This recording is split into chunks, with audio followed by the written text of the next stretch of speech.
What's up, everybody? You're very welcome along to today's extra special podcast. What we're going to talk about today is the season upcoming for Liverpool, how we can possibly wrestle the title away from Manchester City, and we want to debunk the myth that the Club World Cup is going to have a negative impact on Liverpool's season. First up, Brian, mate, I want to have a talk about the Community Shield, or the Charity Shield. Takes place Sunday, August the 4th, I believe, against Manchester City at Wembley. Do you hold any care? Do you any want? Is there anything about this game that you can give us a positive word on? Well, ordinarily it'd be one of those games I wouldn't even bother watching. But the fact that it's against Man City makes it a huge game because you have a chance at the start of the season to put a psychological marker down.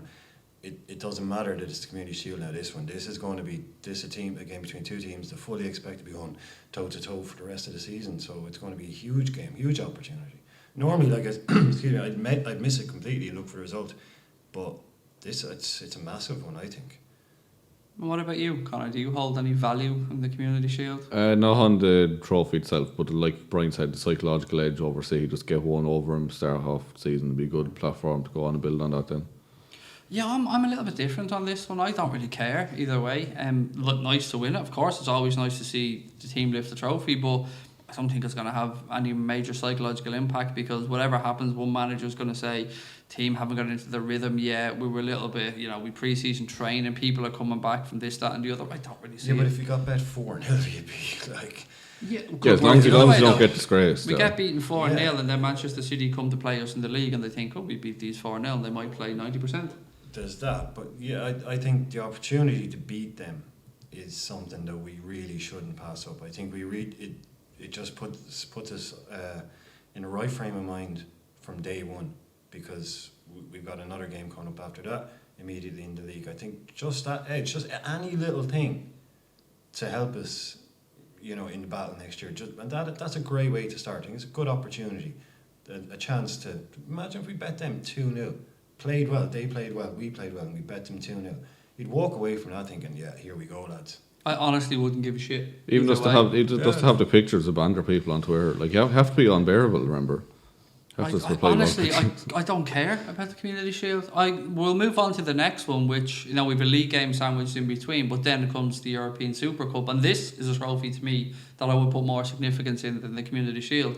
Obviously, we're taking on an Eden Hazardless and possibly Sarri-less Chelsea team who will have Christian Pulisic in Istanbul, in the Vodafone Arena, Besiktas home stadium. Whenever we talk about this stadium, we have to mention the fact that Liverpool linked Timo Werner, played there with RB Leipzig and started the game, I believe, or at one point put in earplugs in, but it was still so vociferous and so loud inside that stadium that he had to be taken off the pitch. It's unbelievable. As somebody that has noise sensitivity myself, I can understand it, but I'm still going to take the piss out of it. It's ridiculous. It's a ridiculous thing to happen, but yeah, it's just Turkish fans are ridiculous as well, aren't they? They're just all crazy bastards. And that stadium was built to reverberate noise as well.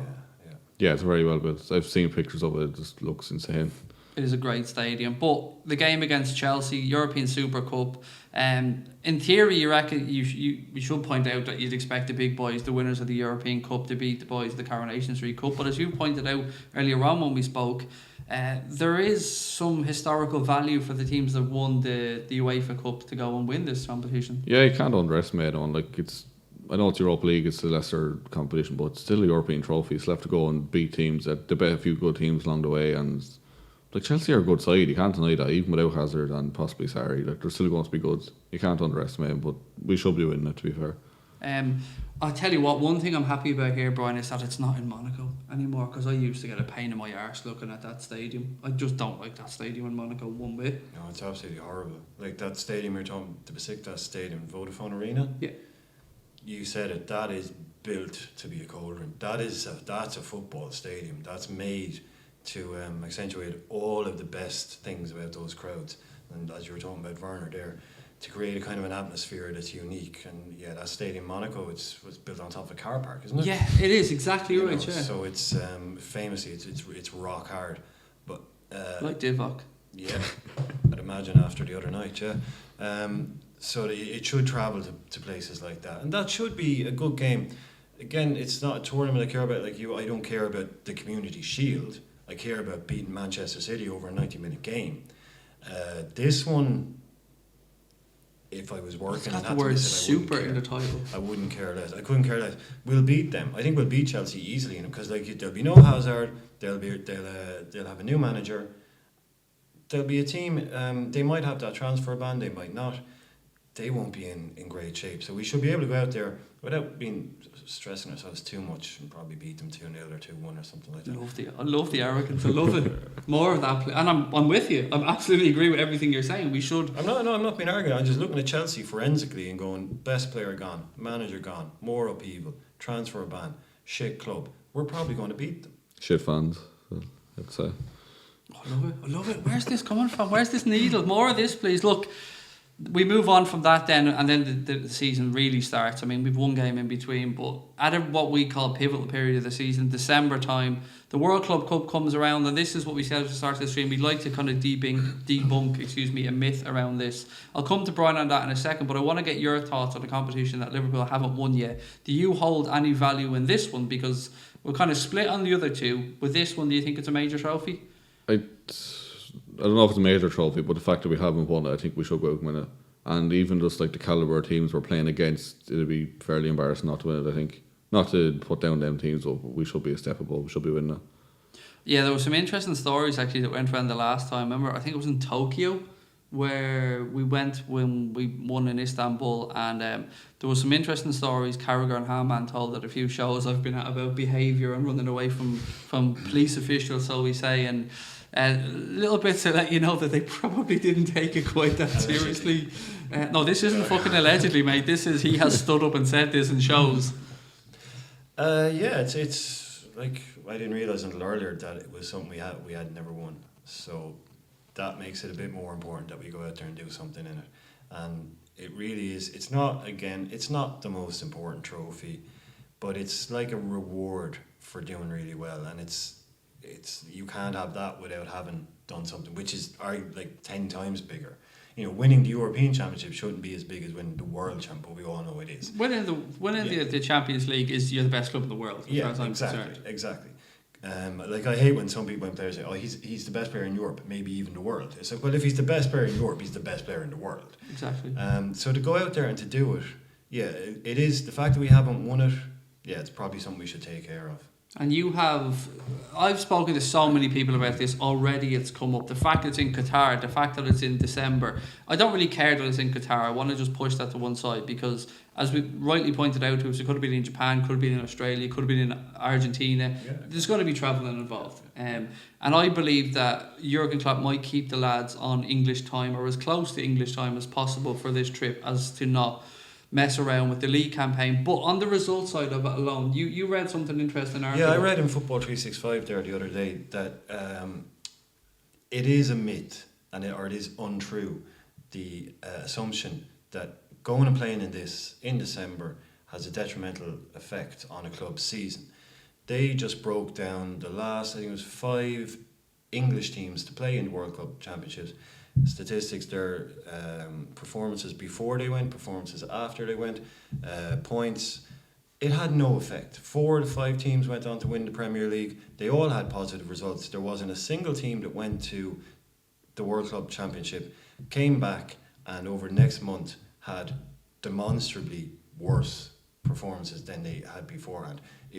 If you use it properly, use it like a little break, take your mind off the Premier League, come back.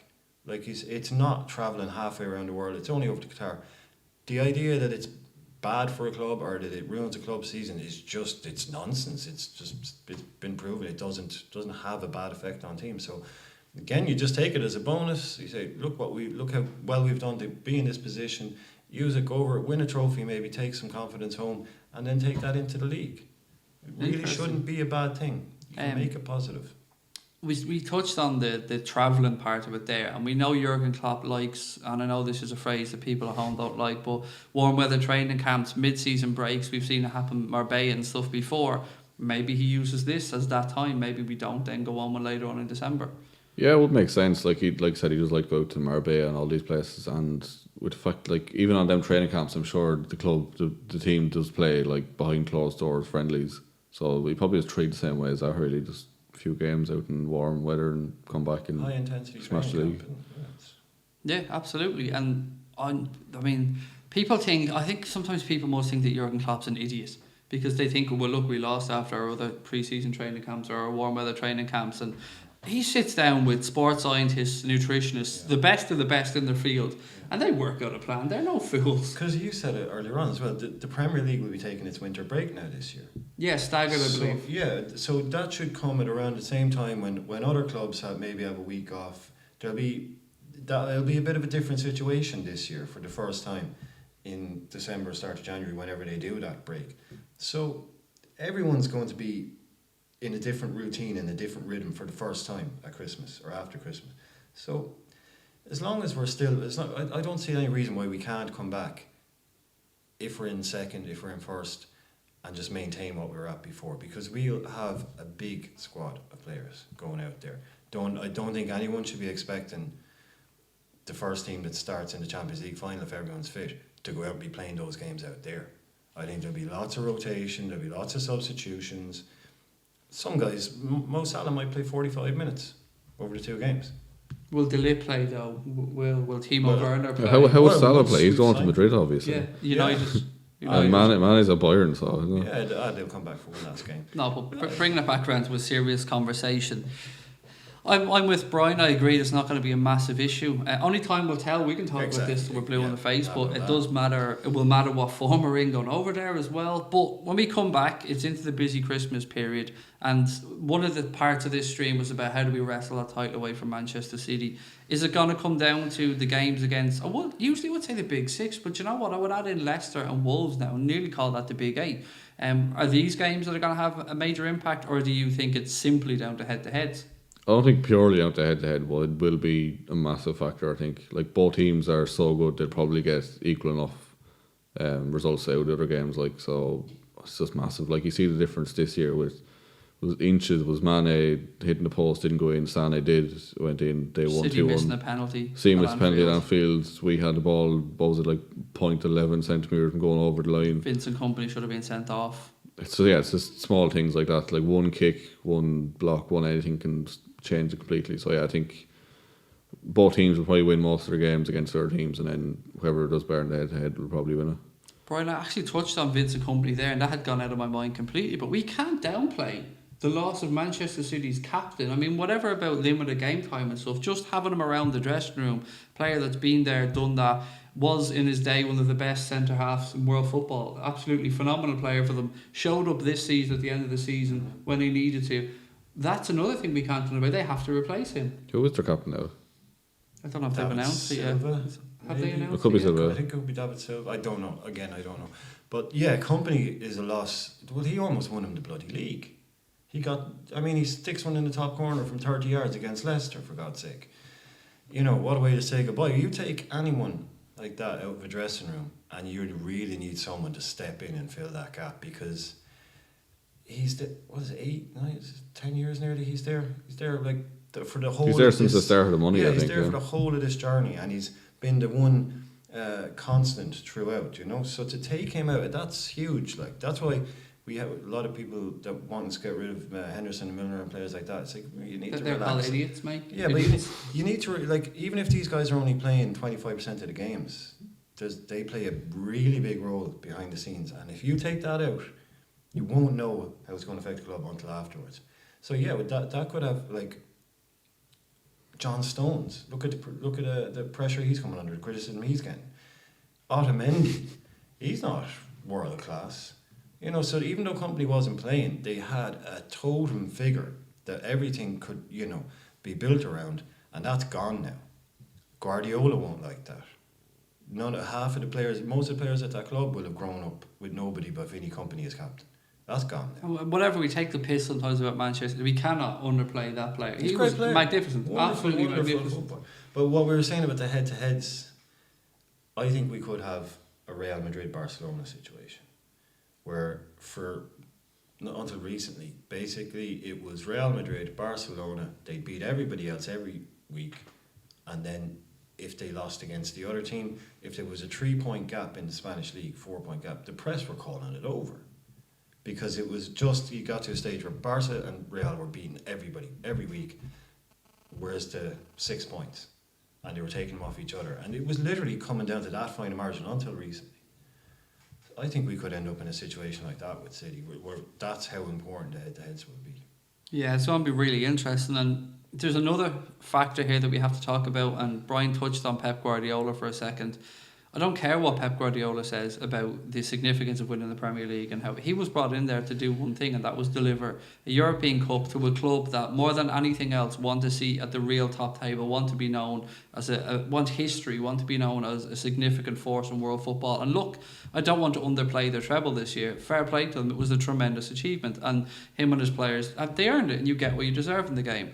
But at the same time, I firmly believe he is going to feel pressure this year to try and win the European Cup and to prioritise that over anything else.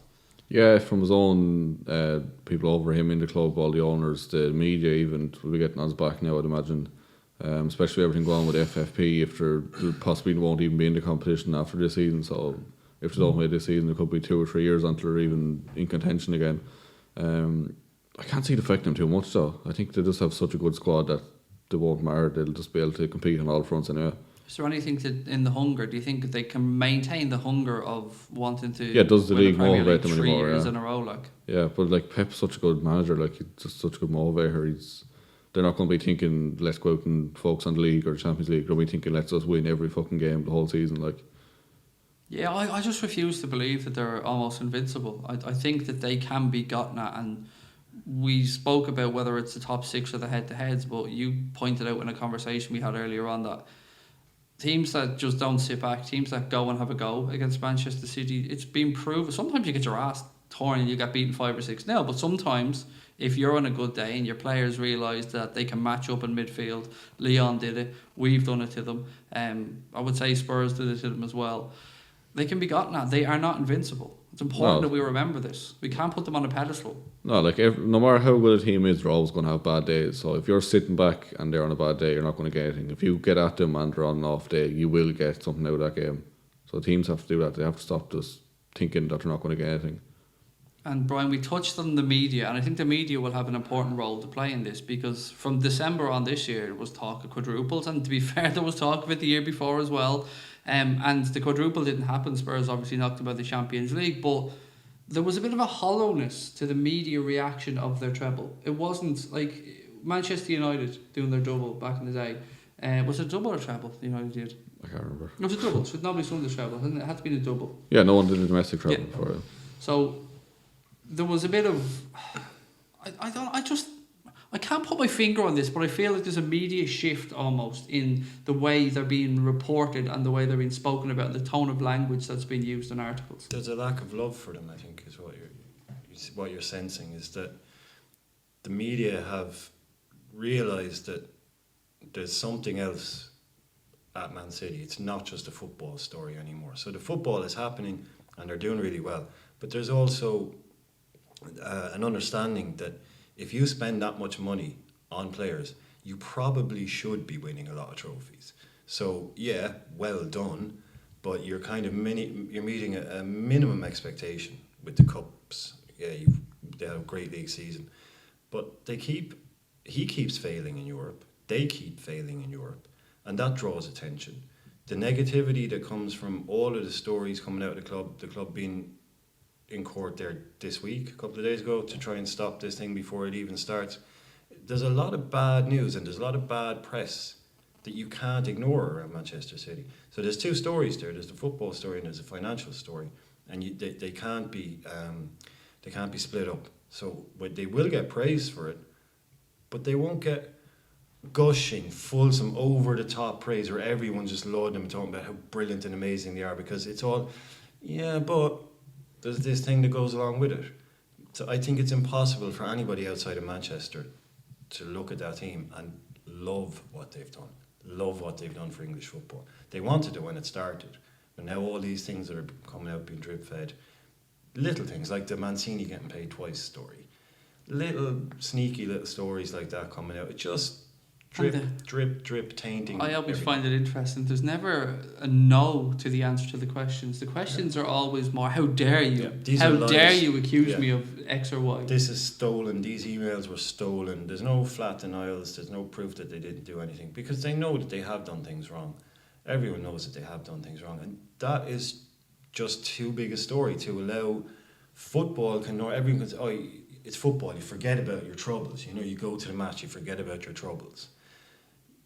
Football can't push this into the background. Even if they won the European Cup, people will still be talking. Like I was saying earlier, there's probably as many column inches about the financial irregularities at City as there are about the football on the pitch. Look, to finish up on this one, guys, I want to ask you both a question. I can guarantee you 97 points right now, Connor, for next season in the Premier League. Bearing in mind what we've talking about, other teams being maybe more competitive and stuff, for Manchester City perhaps having their eye off the ball a little bit and looking at the European Cup, would you take 97 points? I don't think I would. I think we're walking a crack 100, to be honest. I think both teams are just going to be that good. I know that sounds ridiculous, but I just think they will. How can we say it sounds ridiculous when they've averaged 99 and we've just hit 97? So Yeah, it's why not not? beyond the realms Why of not? possibility. Like, both teams are going to strengthen. I can't see many major losses on either team, to be honest, and they're just going to get better. I know you said the rest of the league's getting better as well, but I just can't see anything else. It's going to be two very high points again. So you kind of think it might be down to head-to-heads? I think it might be. I think, yeah, I don't think 97 be enough, to be honest. And for you, Brian, 97 points? No? No, go for more. Why not? Just go for it. Interesting. But yeah, we got 20 something extra points this season. Do the same next season. I don't know. I think I'd take 97 points right now. I demand. Oh, I yeah, want we're 126 probably- points. We're probably insane saying no. Like, let's. I used to, fuckers. Yeah, that's what I'm saying. We're probably insane for saying no. Bring us back to today, next year, and say, right, the 97 points offer, you turned it down. See what we look like then. But I'm with Connor. Let's just say, no, come on. Is there more available?